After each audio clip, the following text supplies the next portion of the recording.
mga ibang driver masilan, ayaw isakay si nanay. Pero tayo, hindi tayo ganun kasilan. Kailangan natin ng hanap buhay, kailangan natin kumita. Kahit yung mga bulok-bulok na kakarga natin. Ayaw na nila ikarga si nanay, ako lang talaga.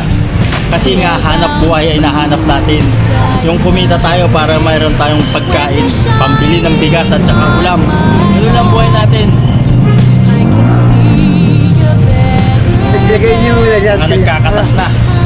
Mga patapon na. Hindi nyo ba alam, ang pera nasa basura.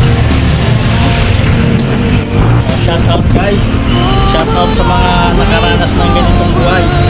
Oh, pag naranasan mo ganitong buhay, palike and share naman o kaya thumbs up lang.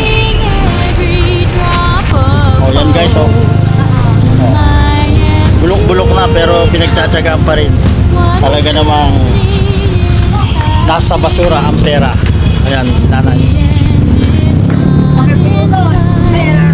O yan guys ha. Dahil sa sobrang tumal, tingnan nyo naman oh. O, kahit medyo bulok-bulok na sibuyas na oh, yan oh. O. Basta sabi ko sa iyo, pagkakapirahan, huwag kang magmamasilan. O yan ha oh. Bawal lang tamad dito kabady. Kailangan may pangarap ka sa buhay para yun ang magpupus sa'yo. Alright.